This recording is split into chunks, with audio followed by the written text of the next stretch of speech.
This is Father Andrew Ritchie, and you're listening to Catholic Inspiration, a podcast from my website at studyprayserve.com. These homilies, presentations, and retreats form part of my ministry as a Catholic priest for the Diocese of Superior. And now I invite you to open your hearts to some Catholic inspiration.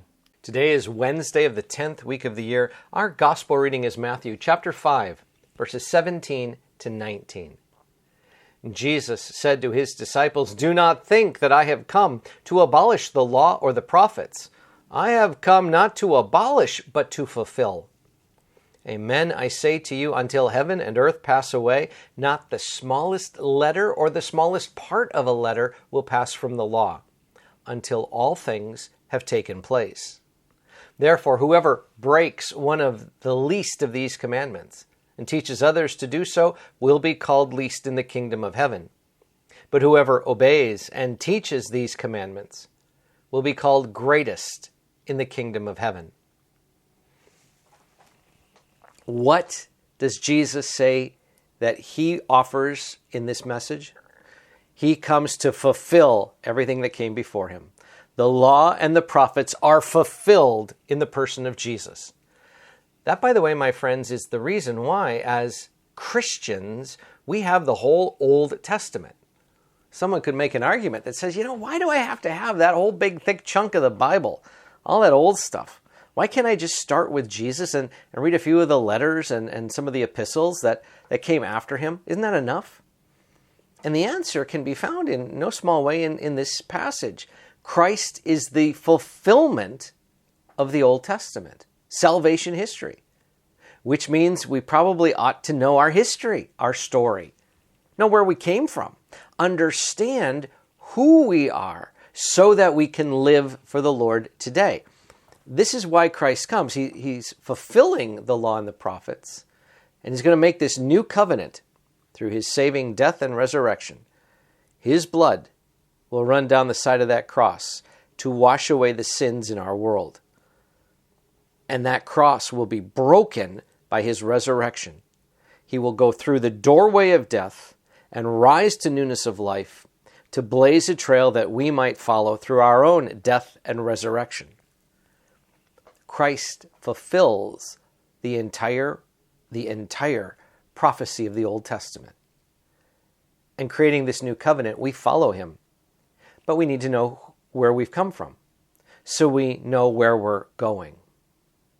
That means then that the commandments, the teachings of Jesus, the teachings that are built upon all that transpired before him through the law and the prophets, we put into practice. We live it. We take it to heart. We know our story, and in knowing our story, we live in the world today guided by where we've been so that we can move forward following Jesus, following the Lord through this life to the kingdom of heaven. This is our long view. This is the journey that we take. And in doing so, friends, we are pilgrims passing through this life with our eyes open to reading the scriptures, knowing our story, studying the faith, being attentive when we're at Mass, allowing opportunities for our own private prayer where we bring to the Lord the very things of this day, what it is we're thankful for, what it is we're praying for. Who are the people in our life that we're pouring out intercessory prayer on their behalf for their healing, their well-being? And whatever can help us grow closer to the Lord, to take one step nearer to Jesus, perhaps through our sacraments, perhaps through our own private prayer in church before the Blessed Sacrament and Adoration, maybe through the recitation of the Rosary, maybe through any number of spiritual disciplines, fasting, prayer, almsgiving, anything that can help draw us closer to the Lord so that we will embrace the commandments of Christ, put them into practice, and live our lives in a manner worthy of heaven. It begins by knowing our story.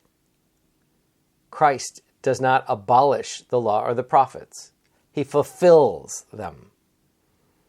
As we follow Jesus today, and may we take to heart the scriptures, to hear what God has done through salvation history, And in learning more about our faith, we can live that faith in the world this day, being a light, shining for the Lord by what we say and do.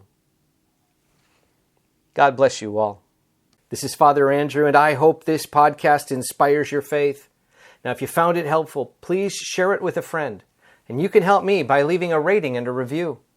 I keep all my listeners in my daily prayers, and I ask for your prayers in return. God bless you, my friends.